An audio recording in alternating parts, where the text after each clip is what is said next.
નમસ્કાર મિત્રો દેશ અને દુનિયાના સુપરફાસ્ટ સમાચારમાં તમારું સ્વાગત છે। મુંબઈમાં બોમ્બ બ્લાસ્ટ કરવાની ધમકી। મુંબઈના ભાંડુપ વિસ્તારના શિવસેના નેતા સંજય રાઉતના ઘર બહાર પાર્ક કરેલી વેગેનાર કાર ઉપર ધમકી ભર્યો સંદેશ મળતા ચકચાર મચી ગઈ છે। કારની બારી ઉપર જામેલી ધૂળમાં આજે રાત્રે 12 વાગે બોમ્બ બ્લાસ્ટ કરવાનું લખેલું હતું। બુધવારે સાંજે બનેલી આ ઘટના બાદ પોલીસે તપાસ શરૂ કરી છે, પરંતુ કોઈ શંકાસ્પદ વસ્તુ મળી આવી નથી। હાલ પોલીસે કાર જપ્ત કરીને અજ્ઞાત વ્યક્તિ સામે ગુનો નોંધીને વધુ તપાસ હાથ ધરી છે। અન્ય મહત્વના સમાચારની વાત કરીએ તો વૈષ્ણોદેવી યાત્રા રજીસ્ટ્રેશન પ્રક્રિયા બંધ। નવા વર્ષના પ્રથમ દિવસે માતા વૈષ્ણોદેવીના દર્શન માટે ઉમટેલી ભારે ભીડને ધ્યાનમાં રાખીને રજીસ્ટ્રેશન પ્રક્રિયા કામચલાઉ ધોરણે બંધ કરવામાં આવી છે। શ્રી માતા વૈષ્ણોદેવી સાઇન બોર્ડ દ્વારા યાત્રિકોની સુરક્ષા અને સુવિધા જાળવી રાખવા માટે આ મહત્વનો નિર્ણય લેવાયો છે। ભક્તોની વધતી સંખ્યાને કારણે વ્યવસ્થા જળવાઈ રહે તે હેતુથી બોર્ડ દ્વારા પંજીકરણ પ્રક્રિયા સ્થગિત કરવામાં આવી હોવાની સત્તાવાર જાણકારી આપવામાં આવી છે।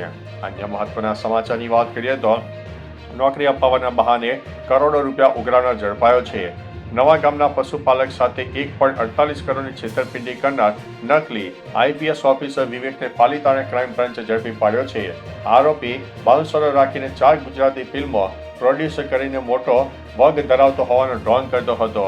તેણે જીલુભાઈ ગમારાના પુત્રને પોલીસમાંથી નોકરી આપવાની લાલચ આપીને નાણાં પડાવ્યા હતા। હાલ મુખ્ય સાથીદાર હરી ગમારા પણ ફરાર છે અને પોલીસ વધુ તપાસ કરી રહી છે। અન્ય મહત્વના સમાચારની વાત કરીએ તો હાદી હત્યાકાંડમાં આરોપીનો નવો વળાંક।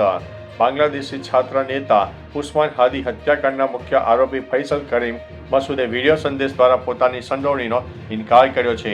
મસૂદનો દાવો છે કે હત્યા સમયે તે દુબઈમાં હતો અને તેને ખોટી રીતે ફસાવવામાં આવી રહ્યો છે। તેણે હાદી સાથે વ્યવસાયિક સંબંધો હોવાનું સ્વીકાર્યું અને નોકરી માટે 5% આપ્યા હોવાના પણ જણાવ્યું હતું।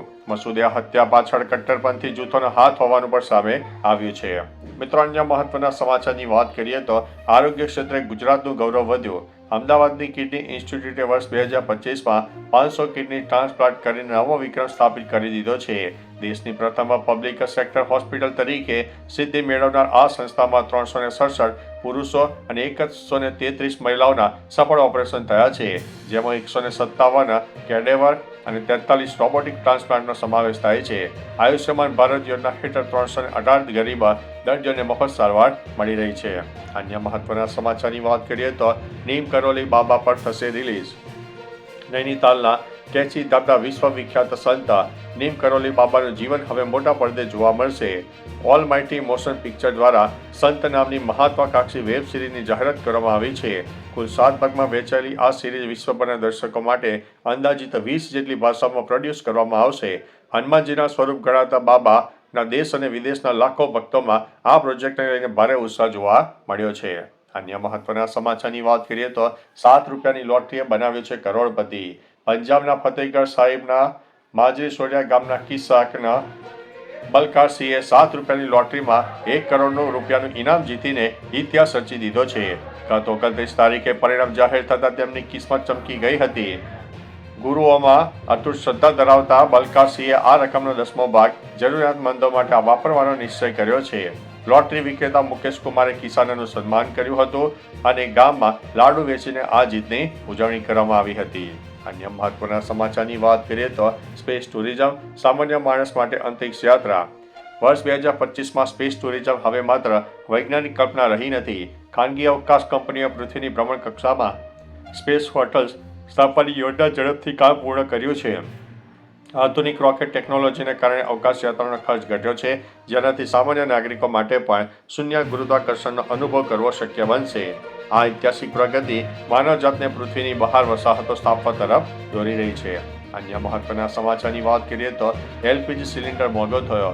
નવા વર્ષ 2026ના પ્રથમ દિવસે જ તેલ કંપનીઓએ કોમર્શિયલ એલપીજી સિલિન્ડરના ભાવમાં 111 રૂપિયાનો તોતિંગ વધારો કર્યો છે। આ નિર્ણય બાદ દિલ્હીમાં 19 કિલોનો સિલિન્ડર 1580.50ના બદલે હવે 1691.50 રૂપિયામાં મળશે। જોકે રાહતની વાત તો એ છે કે ઘરેલું વપરાશના ગેસ સિલિન્ડરના ભાવમાં કોઈ ફેરફાર કરવામાં આવ્યો નથી। આ ભાવ વધારો આજે 1 તારીખથી અમલમાં આવતા હોટલ અને રેસ્ટોરન્ટના સંચાલકો પર બોજ વધશે। અન્ય મહત્વના સમાચારની વાત કરીએ તો આ દેશોએ અમેરિકી નાગરિકો પર મૂક્યો છે પ્રતિબંધ. ટ્રમ્પ પ્રશાસન દ્વારા લાદવામાં આવેલા ટ્રાવેલ બેનના જવાબમાં માલી અને બુર્કિના ફાસોએ અમેરિકી નાગરિકોના પ્રવેશ પર પ્રતિબંધ જાહેર કર્યો છે. બુર્કિના ફાસોએ પરસ્પરતાના સિદ્ધાંતોનો હવાલો આપ્યો છે, જ્યારે માલીએ સાર્વભૌમત્વ સમાનતાની વાત કરી છે. અગાઉ નાઇજરે પણ આવું જ પગલું ભર્યું હતું. અમેરિકા અને પશ્ચિમ આફ્રિકા વચ્ચે રાજદ્વારી તણાવ ચરમસીમાએ પહોંચ્યો છે. અન્ય મહત્વના સમાચારની વાત કરીએ તો નુસરત ભરૂચા મહાકાલના શરણોમાં જોવા મળ્યા, મૌલાના નારાજ. અભિનેત્રી નુસરત ભરૂચા ઉજ્જૈનના મહાકાલેશ્વર મંદિરમાં ભસ્મ આરતીમાં સામેલ થતા વિવાદ સર્જાયો છે. આ ઘટના બાદ અખિલ ભારતીય મુસ્લિમ જમાતના પ્રમુખ મૌલાના શહાબુદ્દીન રઝવીએ આકરા પ્રહાર કરતા જણાવ્યું કે મૂર્તિ પૂજા કે મંદિરના ધાર્મિક અનુષ્ઠાનમાં ભાગ લેવો ઇસ્લામ અને શરિયા કાયદા મુજબ ગંભીર પાપ છે. મુસ્લિમ ધર્મગુરુઓએ તેને ઇસ્લામના મૂળભૂત સિદ્ધાંતોની વિરુદ્ધ ગણાવીને તેની આકરી ટીકા પણ કરી છે. તો ચાલો મિત્રો, ફરીથી દેશ અને દુનિયાના સુપરફાસ્ટ સમાચાર લઈને મળતા રહીશો. ત્યાં સુધી અમને રજા આપશો. નમસ્તે.